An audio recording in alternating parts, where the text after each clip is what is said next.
In terms of HR analytics, I feel that I mentioned about good data. When I say good data, it means how are we generating the data in our organizations which is happening over a period of few years that we can use into our HR analytics. And it comes from end users. When I say end users, I take the first element of it, which is the people aspect of an organization. And people are segregated into three sections.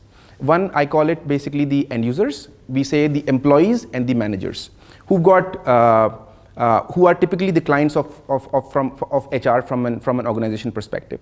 The second element is the HR leaders, which is a team of business partners, which is a team of HR managers, HR executives, the CHROs, and who are responsible in overall defining the HR department of the company. And of course, who are responsible for HR transformation. And the third element is the business, which is the decision makers, who will actually make it happen. Now, the business wants, if they look at the HR departments, that I want high profitability, so that means my bottom line should look good. The HR wants happy people and great HR analytics.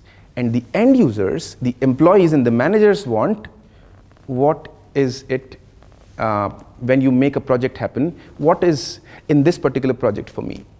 And I think if we can look at that, probably I would say that will be our part of invention as HR leaders, that what is it that I'm giving to my employees and the managers so that I can, in the end, the outcome, all of us know that we need good data for HR analytics. So that what is it basically that I have to extract from the end users, and what is it that I can give back to the end users so that they are able to generate the employee data. I give you an example. I was talking to one of the HR leaders recently last week, and they mentioned my people log into the performance. It's a very cliche example, but I think we can extend to it and then we can invent from it. My people log into the performance management system only once in a year, and when they are forced to do it. Imagine if they are logging into the performance management system once in a year. Can you imagine HR analytics, one matrix? I want to know as a CEO of the company, why are my people leaving? Attrition. So I have high attrition, so I get it from the analytics perspective, very easy. This is a very concrete analytics.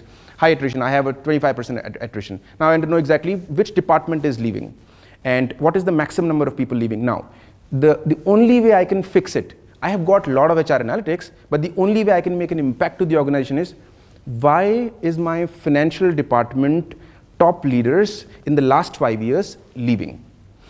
Did let's say 2015, 2010, was it different? 11, was it different? 12, was it different? Is it a trend, or is it completely ad hoc? And then I will drill down and find out in 10 what happened, in 11 what happened, in 12 what happened, in 13 what happened. Now, if I am doing that from a matrix perspective, if people are logging into the system once, let's look at it from a pain problem, how we can address it. They're logging into the system once, they've got whatever work that they have, and they've got 10 minutes, and they enter whatever they want to enter. That data is not a good data. And typically, if I take an example of it and I make a decision of it, it is absolutely a wrong data. And I take up and I finally decide as a CEO or as a leader that my people are leaving because their salaries are not great. And actually, they were leaving probably because of some other reason, which could be practically generated only when there is a regular interaction between the employee and the manager. And I think that's the key for it. So if I say that there is a regular interaction between the employee and the manager, I would simply say that we are giving a system where employees feel that they're going to be benefited and the managers feel that they're going to be benefited.